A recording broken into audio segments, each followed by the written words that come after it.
Sama seperti Anda, saya juga punya pengalaman beberapa kali ketika kembali dari luar negeri selalu jantung saya berdebar-debar. Bukannya apa-apa, bukan menghadapi petugas imigrasi. Toh ini adalah bangsa saya sendiri, negara saya sendiri. Jadi petugas imigrasi tidak bisa menolak saya untuk pulang. Tetapi rasa berdebar-debar semakin terasa, terutama ketika harus berhadapan dengan petugas bea cukai. Saya khawatir barang saya diacak-acak, diperiksa oleh orang-orang dan kemudian dikenakan sanksi yang melebihi daripada yang saya pikir secara logik bisa saya bawa. Dan saya bukanlah seorang pembelanja, saya tidak menggunakan barang-barang mewah, saya terbiasa dengan menggunakan produk dalam negeri. Tetapi kadang-kadang tas kita diacak-acak dan ditanya yang tidak perlu. Nah, salah satu pengalaman saya ketika di masa pandemi saya terpaksa harus mendatangkan obat saya dari luar negeri. Karena di dalam negeri tidak tersedia, dokternya tidak praktek, kemudian ternyata pesawat juga tidak banyak datang. Jadi saya kontak dokter saya di luar negeri dan akhirnya barang dikirim ke Indonesia dan saya membayar obat sangat mahal, tapi ya demi kesehatan kita harus bayar. Nilainya sekitar 11 juta rupiah. Saya baca di situ dikenakan pajak masuk atau bea cukai, itu nilainya 7,5%. Ya oke lah, 7,5%, 800 ribu rupiah. Ternyata ada lagi namanya PPN, yaitu 10%. Tapi kok kenapa jumlah yang saya bayar besar sekali? Saya tidak tahu, tapi Anda bisa lihat tagihan saya dari FedEx seperti ini. Kenapa saya gunakan FedEx? Ya karena pada saat itu airlines tidak beroperasi, banyak sekali perusahaan-perusahaan yang juga tidak mempunyai jaringan. Tapi saya membayar lebih dari yang seharusnya. Sudah lebih dari yang seharusnya, saya pikir saya mendapatkan servis yang baik. Tapi ternyata obat-obatan saya habis dipenyet-penyet, kemasannya Anda bisa lihat di sini tampilannya, dan saya merasa ini tidak higienis, kotor, dan akhirnya saya mengikuti langkah yang pernah disarankan Hotman Paris, yaitu dicuci kemasannya pakai deterjen begitu. Saya kemudian komplain pada kawan saya di bea cukai dan saya sampaikan, setahun yang lalu nggak begini loh, ini seperti ini obat-obatannya. Anda bisa lihat obat-obatan saya pernah saya juga kirim karena masih pandemi juga, itu keadaannya baik. Tapi kenapa makin kesini makin repot? Akhirnya saya menyadari ketika saya membuka websitenya bea cukai, video-video edukasi, dan saya lihat videonya di situ.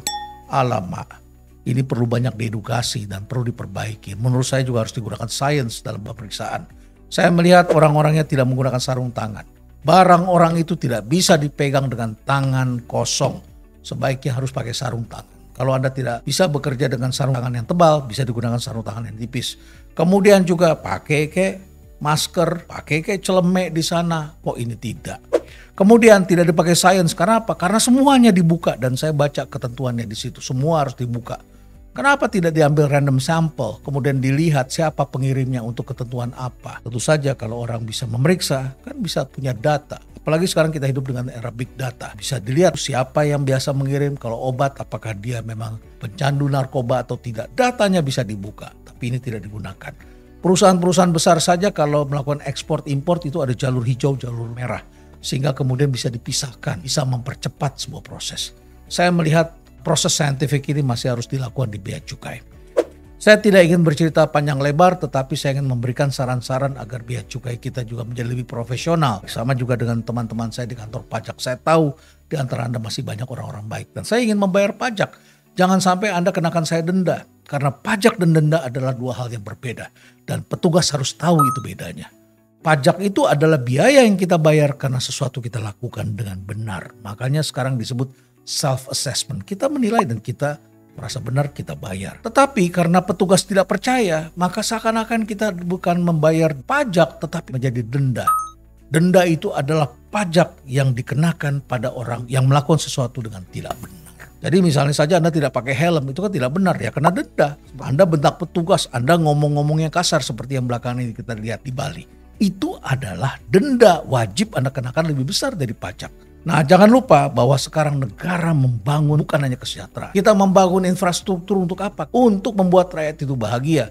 Sehingga jangan lupa bahwa sekarang ada indeks kebahagiaan yang diukur dan dibandingkan satu negara dengan yang lain. Kadang saya suka bertanya, kenapa yang menang itu Norway, Finland, Denmark, negara-negara yang menurut saya orangnya tidak bahagia kok. Karena 1 tahun mereka hanya melihat matahari 2 bulan. Negaranya dingin, orangnya juga begitu dingin. Kemudian saya tanya orang-orang di sana, apakah Anda bahagia? Enggak tuh, enggak bahagia. Buktinya adalah angka bunuh dirinya di negara-negara itu juga sangat tinggi. Tapi ketika saya mendefense bahwa Indonesia tinggal kebahagiaan cukup tinggi, ini yang sering kali terjadi. Kita pergi ke luar negeri jalan-jalan, kita ingin bahagia, menikmati kerja keras kita. Tetapi begitu kita pulang kok kita berdebar-debar. Bertemu dengan petugas yang tidak ada senyum, yang kemudian mencari kesalahan, itu juga tidak nyaman. Menurut saya ini harus direform. Jangan selalu menekan warga negara sendiri. Tetapi kita harus perlakukan mereka dengan baik. Apalagi di situ kemudian ada pungutan-pungutan yang seringkali kemudian kita lihat digunakan untuk memperkaya diri. Saya ingin mengutip apa yang disampaikan oleh seorang penjahat namanya Al Capone. Mengapa dia kemudian mengambil illegal money? Jawabannya adalah karena pemerintah tidak bisa mengambil pajak dari illegal money. Akhirnya dialah yang mengambilnya menjadi mafia dan menggunakannya.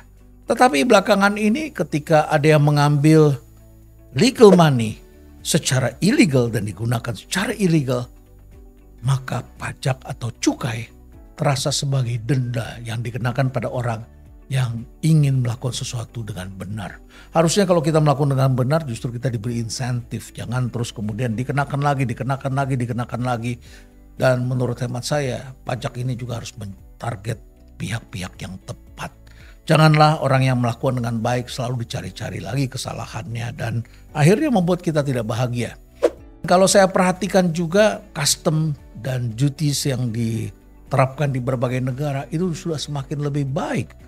Saya sekarang tidak berdebar-debar lagi masuk ke negara-negara tertentu karena semakin tahu dan ketika kita masuk ada keterangannya. Negara-negara itu melakukan bukan untuk ngambil uang receh, tetapi untuk memprotek kepentingan bangsanya. Apa yang dilakukan? Mereka memeriksa barang-barang yang bisa merusak ekonomi bangsa itu. Merusak kesehatan, merusak masyarakat yang barangkali karena makanan yang tidak sehat.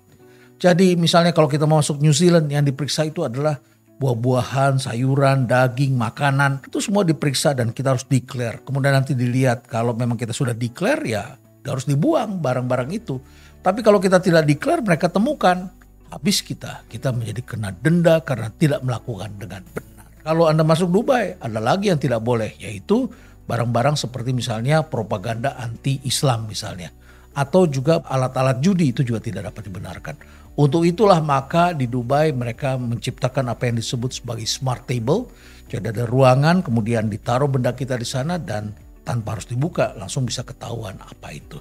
Bahkan mereka juga menghambat namanya black magic dan juga kalau kita berjalan kita membawa barang-barang yang tidak pantas mereka bisa mendeteksi karena mereka juga punya alat yang bersifat mobile yang disebut sebagai Al-Kashif. Nah, tiap bangsa semakin hari semakin canggih dan saya berharap tentu saja Bea Cukai Indonesia juga menjadi lebih manusiawi, lebih terkoordinir dan tempat pemeriksaannya jangan dong di depan orang-orang kopernya dibuka-buka dan diacak-acak. Kritik-kritik yang terjadi tentu saja ini merupakan cambuk bagi petugas Bea Cukai agar menjadi lebih ramah dan tentu saja jangan kejar uang receh yang tidak perlu. Kita ingin membangun negara ini dengan membuat rakyatnya bahagia. Bedakanlah antara pajak dengan denda. Tanpa itu saya kira kita tidak bisa melayani masyarakat dengan lebih baik. Stay relevant.